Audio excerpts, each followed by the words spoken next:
திருவண்ணாமலை அண்ணாமலையார் கோயிலில் விடுமுறை தினத்தையொட்டி பக்தர்கள் கூட்டம் அலைமோதுவதால் தரிசனத்திற்கு 4 மணி நேரத்திற்கு மேலாக காத்திருக்கும் சூழல் ஏற்பட்டுள்ளது. இதுகுறித்த விவரங்களை செய்தியாளர் கார்த்திகேயன் வழங்க கேட்கலாம். கார்த்திகேயன், பக்தர்கள் 4 மணி நேரத்திற்கு மேலாக தரிசனத்திற்கு காத்திருப்பதாக சொல்லப்படுகிறது. கோயிலின் சார்பாக என்ன மாதிரியான ஏற்பாடுகள்லாம் செய்யப்பட்டிருக்கு? வணக்கம் ராஜலட்சுமி.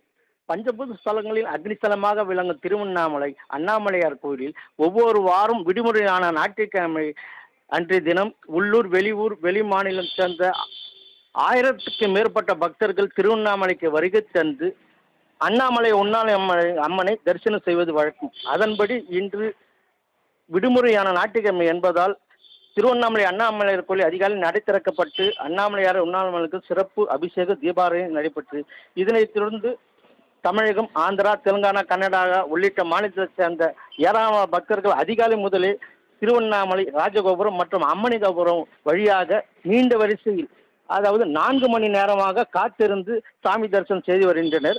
மேலும் கோயில் நிர்வாக சார்பில் கோடைக்காலம் தொடர்வதற்கு முன்னே வெயில் தாக்கம் அதிகரிப்பதால் கோயில் வளாகத்தில் தேங்காய் நார் போட்டு பக்தர்கள் கால்கள் வெப்பத்தில் இருந்து விடுபட தேங்காய் நார் மேட்டு போடப்பட்டு மேலும் பந்தல் அமைக்கப்பட்டுள்ளது. இதே போல் கோயில் கோபுரம் வெளியே பந்தல் அமைக்க வேண்டும் என நாளுக்கு நாள் வெயில் தாக்கம் அதிகரிப்பதால் மக்கள் கூட்டம் அதிகரிப்பது, மேலும் பள்ளிகளுக்கு விடுமுறை விடுவதால் மக்கள் தங்களோட பெற்றோருடன் குழந்தையுடன் பக்தர்கள் நாள் அதிகரித்து வரும் காரணத்தை முன்கூட்டியே அறிந்து கோயில் நிர்வாகம் பந்தல் அமைக்க வேண்டும் என்பது ஆன்மீக பக்தர்கள் கோரிக்கையாக உள்ளது.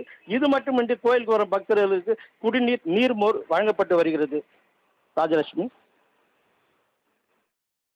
விவரங்களை வழங்கியதற்கு நன்றி கார்த்திகேயன்.